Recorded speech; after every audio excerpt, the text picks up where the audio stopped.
This is a cash machine, otherwise known as an ATM. I must have used one of these things 1,000 times, and the process is always the same. So when I came to do an episode on Behaviour Driven Development, BDD, and used the classic ATM example, how on earth did I manage to screw it up? Welcome to Development That Pays. My name is Gary Strawn, and this is my first ever video erratum.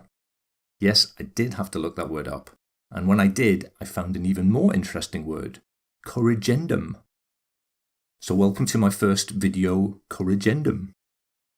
Some time ago, I did a video on BDD, Behaviour Driven Development, and the example that I used was that of a cash machine. Truth be told, this was laziness on my part. This is Dan North.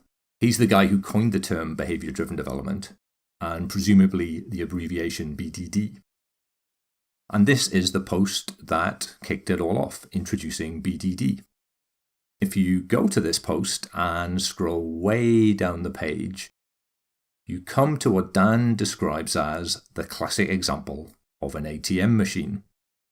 It goes something like this. Given the account is in credit and the card is valid and the dispenser contains cash, when the customer requests cash, then ensure the account is debited and ensure cash is dispensed and ensure the card is returned. The version that I used in my video was suspiciously similar.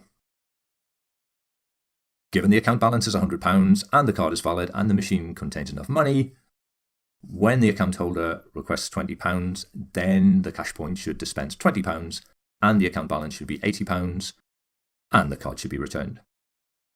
And you know what? It was months before anyone pointed out that the sequence of events isn't quite right.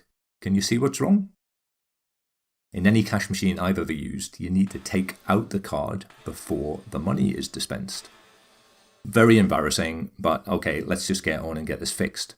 But when I finally sat down to correct it, I found it wasn't quite as easy as I thought it was going to be. And being very, very lazy, I thought I'd just Google it. It was then that I discovered something quite interesting. This classic ATM example is all over the web like a rash, but every version that I found copies the original pretty much verbatim. It seemed that I would be forced to engage my brain after all. This was my first attempt. Now, given the account is in credit, etc., when the customer requests cash, then the card is returned. When the customer withdraws the card, then the account is debited, etc., which I think is accurate in terms of the sequence, but is a little bit of a weird structure in terms of BDD. I'm not sure there is such a thing as a given, when, then structure. My next thought was to split it into two scenarios. Given the account is in credit, etc., when the customer requests cash, then the card is returned. That's one scenario, followed by another scenario. Given that lots of other good stuff has happened, when the customer withdraws the card, then the account is debited and cash is dispensed. I don't think that works either. It's really two half scenarios where we really need a complete scenario. Try this one on for size. Given the account is in credit and the card is valid and the dispenser contains cash, when the customer requests cash and the card is returned and the customer withdraws the card, then the account is debited and the cash is dispensed. I think that's close, but I'm not 100% confident that it's as good as it could be. I think it's time for me to turn the problem over to you. What do you reckon? Is that good enough, or can you make it even better? Let me know in the comments below.